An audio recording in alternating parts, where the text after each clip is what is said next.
What is good, everyone? This is your host, Deanna Kemple with Label Free Podcast. To live your best life, you must live label free. I'm super excited. I have another author here joining us today. Just very cool. Love my authors. He is associate professor in management. He's also an author of Simple Complexity and most recently, The Estimated Time of Departure. Please welcome Dr. Willy Donaldson. Willy, I'll call you Willy now because I know you say you don't go by it from a medical perspective, but you did earn your rights to carry that title, right? That's true. That's true. I did earn it. Yes. Welcome to the show. Please introduce yourself to the audience and tell them a little bit about your background. Well, Deanna, thank you for having me. So I am an engineer and systems thinker by training and went on to run several very successful companies all around the world and loved doing that. But probably the most important thing I loved doing was developing people and teaching during that time. I set up corporate universities in all of my companies and most proud of seeing my people who worked for me go on to success in their own lives. And then when I sold my last company, I started at a university and it's been a great second career. We were just talking about second careers at the intro and, helping these young people find their way. I'm at a liberal arts university, so it's 18 to 22-year-olds who are just finding their way in life.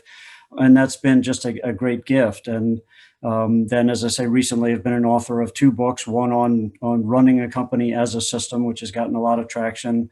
Today is systems thinking is gaining a lot of traction. And then Estimated Time of Departure tells the story of my discussions with my parents at the end of their life and how we sort of just three, I used the term earlier, 3 knuckleheads, just kind of gambling our way towards the end, trying to figure it out and how important those discussions were. Yeah. So wow, there's a lot there, a lot of meat and potatoes that we need to really dive into. So I'm a systems person. I was a leader. My late husband and I had 5 businesses, and I was vice president of key accounts and business operations. And you know what? It being a leader and developing people was probably one of my favorite things as well. And watching them, excel in their role and move on to being leaders themselves. And I think that if we all learn that we're here to serve each other, then the world would definitely be a much better place. I mean, I'm here to serve. That's what I want to do. I have a very servitude nature, although I am a leader. But I think as leaders, we are here to serve people, right? Couldn't agree more. Yeah. So that I absolutely, I miss it. I miss being a leader. I miss developing people, helping them succeed, seeing them win. I do miss a lot of that. So thank you for what you've done and your contribution in that area. I think it's very important. Well, it's a great pleasure. And when you don't have it, it's lonely. It can be lonely when you don't have people around you. And I'm with you. I'm a servant leader. I believe that the leader's job is to create great leaders themselves and let those people go on and achieve greatness, not hold them back. And too many leaders think that. So. Yes. I actually recently, so after my husband passed, I've gotten into corporate America. I mean, we were entrepreneurs. I've always been an entrepreneur, and it was a very interesting experience. I'm currently unemployed. I'm just doing my podcast at the moment. But I during the last 5 years, I haven't had the best leaders. And it really made me look back and it made me realize some of the things that I wanted to change about myself if I ever got back into leadership again. And also made me realize how important it is to value your people that are underneath of you and make sure that they do have the skills that they need to move on to become better and to see them excel. Absolutely. Yeah, it opened my eyes to a lot of things. So I think it was necessary. That's part of my journey, right? Is going through that. So very cool. So why don't we talk about some of the systems that you've put in place? I mean, I'm a big systems person. I'm very systematic. Right. That's how you become efficient. I'm a little type A, very anal when it comes to that. But for me, that's the way to live, very carefree and happy because everything's in order. Right. Well, and therein lies the danger and the both the order is important, but it's also, you have to step back from the system and say, is it still aligned properly? Because one of my great quotes that I use in the book is that every system is perfectly designed to get the results it's getting today.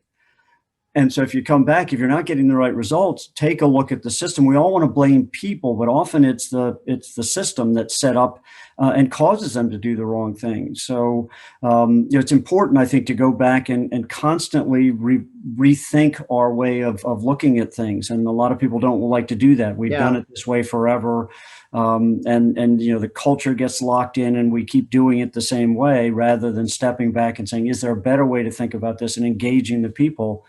And I think one of the things, going back to our early discussion about uplifting people, that really troubles me, Deanna, as a manager and a leader, if you look at the Gallup studies year after year, upwards of 80% of the employees say they're either disengaged or actively disengaged at work. They don't know what success looks like. They don't know how to add value, and they're floundering. And that's a condemnation of leadership and management. And it's also an unbelievable opportunity.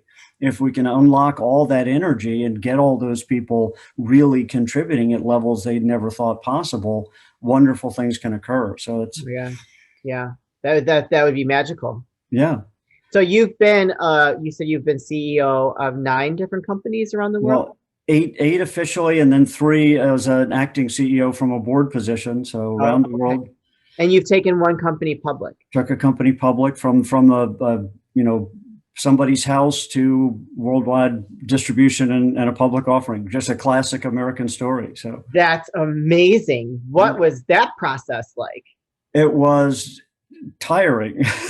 I bet. But it was magical, and just seeing an idea and seeing it come to fruition and change. It was the electronic projection display, the LCD projection displays that are in every room. And when I first saw it, it was like, this is just going to revolutionize everything. And it was just a terrific enabling technology, and was just wonderful to travel around the world and see that success was just great. So out of all the companies that you were CEO at and being the systems person, was that your most successful venture, or did you go into a new company and completely streamline and change all the systems? What's your best story?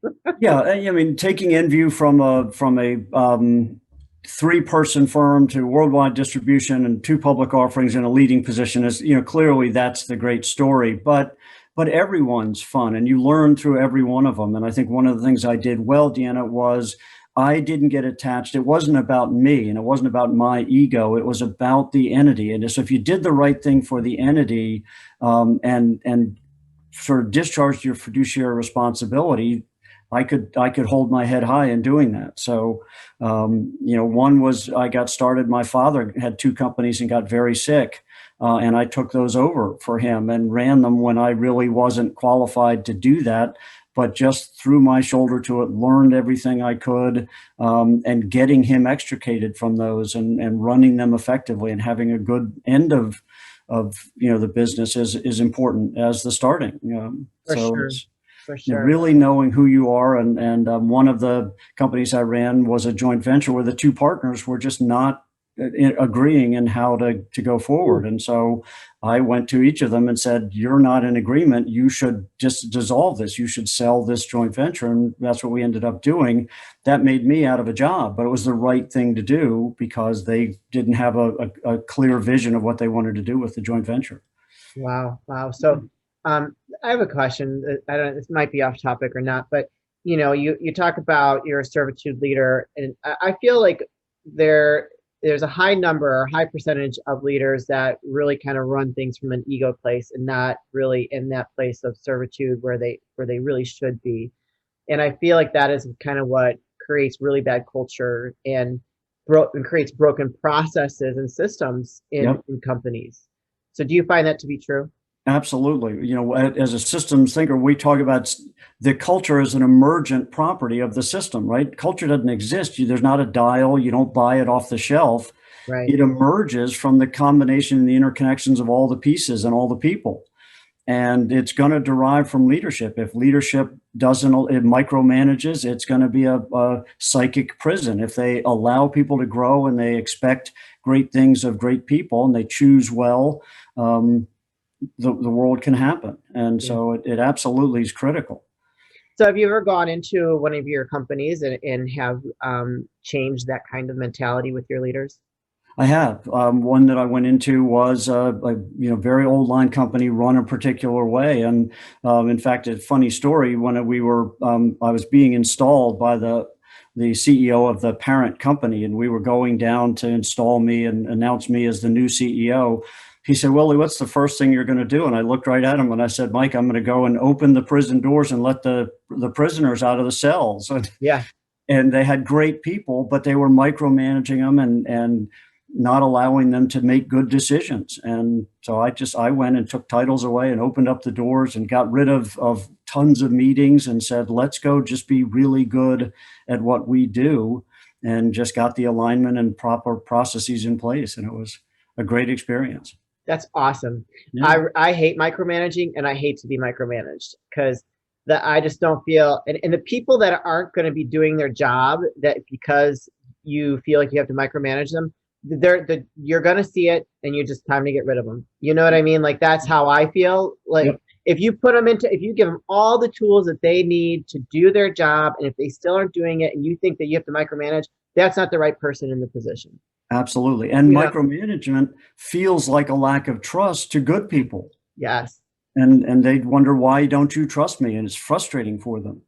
Very true. Very true. I describe it in my book as an area of freedom, describing an area of freedom for somebody. And if you take somebody who's very talented and give them a very small area of freedom, it's really frustrating for them. Similarly, if you take somebody who's not very competent and give them a huge area of freedom, it can be scary, and they can fail if only because they don't know what to do. So you have to have those individual discussions and size those jobs to the people, and then develop them and make sure they're the right people and they're growing. Today's episode is brought to you by Honeylove. Ladies, let's talk about shapewear. We all know most shapewear makes you feel like you're being suffocated. That sexy dress in the back of your closet is so freaking cute, but the thought of having your insides squished by your shapewear is just not worth it. That's why Honeylove spent years researching and developing effective shapewear that's actually comfortable. Overly tight, cheap, and sticky fabrics that roll up are a thing of the past. Thanks to Honeylove, you can finally feel confident and comfortable in your favorite outfits. We have an exclusive deal for our listeners. For a limited time only, you can get Honeylove's best deal they offer. Get 20% off your entire order with the code LABEL320 at honeylove.com. That's right, ladies. Get 20% off of your entire order with LABEL320 at honeylove.com. So are you currently a CEO, or are you retired? I'm not currently a CEO. I'm on a couple of boards still, and I do a lot of work in that area. But I'm full-time teaching in academia. As I said, it's turned into a second career that I just love, helping young people in a business school find their way along. And I run our entrepreneurship club. I run our investment club, and just really help these students kind of get on the path. Wow. So, okay. That makes me think of another question. So you being a CEO of all these different companies, but you're teaching entrepreneurship. So do you consider yourself an entrepreneur? I do. I've helped start probably 20 companies, 2 or 3 of my own, and sold them, and been involved in that for a long time, taught it for a long time. So I'm very actively involved, helped start here our angel investor community. I've started our accelerator here in town. I'm on the board of that. So it's really important. It's where, we read about Apple and Google and all the big publicly traded companies, and they're great companies, and there's a lot you can learn from them. But I think the statistic is still true that about 84% of all the businesses in the world are small and family businesses. And yet we don't really recognize, we talk a lot about, oh, small business is so important, but we don't really recognize how powerful they are. Most of the jobs are created by small businesses and mid-sized businesses. And I don't think they get enough credit. And that's why I really like working with owner founders and entrepreneurs. And you've had your own businesses. You're just so much closer to the quick and knowing what's going on, and so much more alive than when you're part of a multi-billion-dollar enterprise. Totally agree. Totally agree. So what prompted your first book, Simple Complexities? So my father, what got me started in systems thinking, which systems thinking was a reaction to the way we teach a lot of the disciplines. Because the world and a topic is so complex, we break it down and parse it into using reductionist techniques. So for instance, in business, we take a business and we break it into finance and accounting and marketing and operations and law, and we teach it that way. And we never come back and say, okay, now here's how all those parts work together. And as you know from running them, sometimes one has to compromise for the other. Yes. So you can't just optimize each one of the parts. And that's what system thinking realized was, no, when you bring the pieces back together, they don't operate like optimized pieces. They start to operate as a whole. And my father gave me all the early texts on systems thinking back in the 60s and 70s. And I've often wondered whether that was for punishment or enlightenment. But I went off of just thinking everybody's going to think about the world as a system and Right. put the pieces together. And boy, was I surprised. And then as I got on a management track and started leading companies, a lot of investors, private equity folks, board members said, well, you just have a really interesting way of putting these pieces together and talking about it and teaching it. And they said, you should write a book. And so I did, and called Simple Complexity. And so who would be your target audience for this book?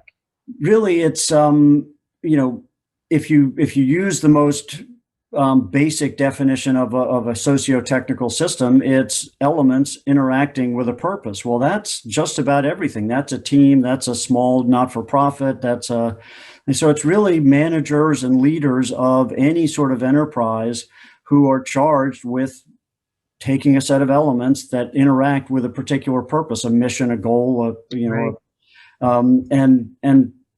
trying to make it approachable so that it's not first just about sales or just about marketing or just about finance, but all about the system, and then to make it approachable so that they see what the system is doing early on. So I've got a lot of call outs from the field so people can see a billion-dollar company and the activities and dynamics that go on. They can see a startup. I've got a quote from a wonderful woman who is the executive director of a not-for-profit. And so it's really for anybody managing an enterprise. Okay, I love it. Where can people find that book? So it's available on Amazon. I'll show you. Thank you. And this is an interesting story. One of my students did all the design work for the cover and everything, working, and he did the design work on my second one. But so Amazon, Books A Million, like Barnes and Noble, any of the normal platforms. If you go to simplecomplexitybook.com, you can order it from there and read some of my blog posts, etc. I might have to get my hands on that book. Let's talk about your other one. And I think you mentioned something before we started recording, which I totally agree with. Estimated time of departure and that conversation around end of life, and that's what prompted that book. Can you tell us a little bit more about that? Yes. So first about the title, it is my father was a pilot, and pilots have to file a flight plan with an estimated time of departure and what the weather's going to be like, et cetera. So I modeled it all on sort of a flying metaphor. But my parents named me the executive director and executor of their estate. And I said, the good news about that is I love you and will do anything for you. The bad news is I'm kind of a planner and a stickler for detail and systems. So I said, does this movie end? And they just didn't want to talk about any of those things. So I really, forced myself on them to, over a long period of time, to get them comfortable with talking about it. And what I learned during that time, Deanna, is we're just terrible about talking about something that is inevitable.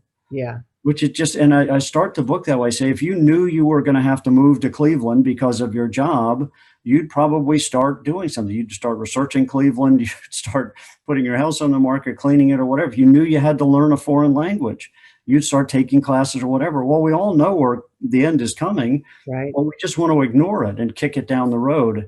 And so what I learned is as hard and as painful and sad as those discussions were, and you expect them to be because the topic's not very fun, it's also extraordinarily liberating when you really get down to it. And that's where all the love comes, because now, and the certainty that comes with it, that I knew exactly what my parents wanted and how they wanted their end of life to occur. And there was no doubt about it. And no, my sister saying, mom wanted this. And I'm wondering, is that true? Right, and right. The doctors weren't making those decisions. I've got a friend who wrote a great book called Who Says You're Dead? Is it your insurance company, your son, your daughter? And his premise is you do, you get to decide it. And And I think that's a message, that we all need to come to grips with is I think we all owe life a good death. And one of the really profound philosophical shifts for me was when I met with a hospice coordinator just to see sort of what might the end look like if we got to that point. And she asked me, she said, Willie, what's the opposite of life? And I said, well, death. And she said, no, the opposite of life is birth, or death is birth. Life is what you do in between. And she said, don't conflate death and life with one another. And she said, live your life, get your parents to live their life while they're here, and not conflate those two. So it was, I just learned that we're terrible at talking about it. And so as I researched and looked at the topics and read a lot myself, a lot of it came from doctors, lawyers, and estate managers and people like that, and very clinical, all great stuff and good advice. But I wanted to write just a sort of a common man story about, hey, you can do this. These are just my parents and me just asking questions and going through life and sort of trying to sort of piece together what that looked like. And they became very powerful and cathartic and liberating. And the certainty that came with them was just really powerful. And my whole message to people is don't miss that opportunity. Yeah. Because I did a lot of work and have done a lot of studying of grief after the fact. And one of my good friends is now a grief specialist. And, he just said, if you miss this opportunity, what adds to their grief is the regret about what didn't get said. And so that just don't miss that opportunity.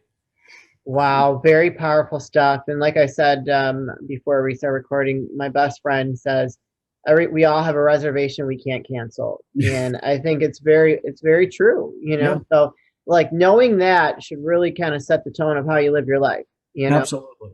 And just making sure you have everything in place and that you're living it in, like I told you, I mean, my experience and the things I've gone through, I have a completely different view on life.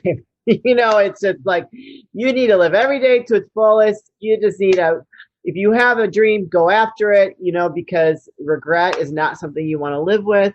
And I really believe that it's never too late. So where can people find that book as well? So right now we're using a vehicle called a publicizer campaign, which as an entrepreneur, you'd be interested. Think about Kickstarter for a book. Yeah. And so you can go to Publicizer and look for estimated time of departure. And then also the website for the book is estimated time of departure, all one word.com. And you can go there and that'll take you to the Publicizer campaign. It just gives you a little bit of background. Cool.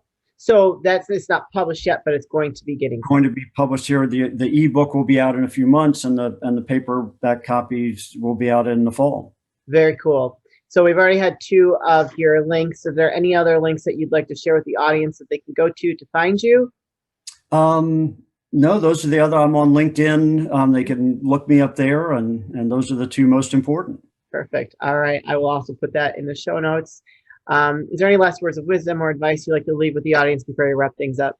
Yeah, one of the things as I explored death and sort of traditions around the world, Deanna, that was important. I learned about an African tradition that really helped me as I went through, and that was they view the world as that the physical death is not the final death. Their final death is when the last person on earth uses your name and remembers you.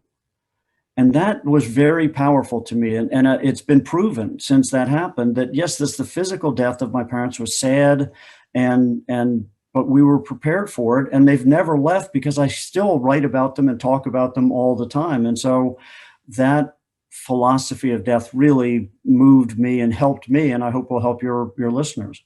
I love that. Oh, my goodness. Yeah. That is really amazing. So that's even more important. That makes it even more profound why you should live your legacy, so that you can be on them, like on people's minds and not come out of their mouths for eternity. You know what I mean? Like, yep. I love that. That's what my mom always taught me. She said, she told me and my siblings, you have to live your legacy, fly like an eagle, go out there and make it. She was a wise person.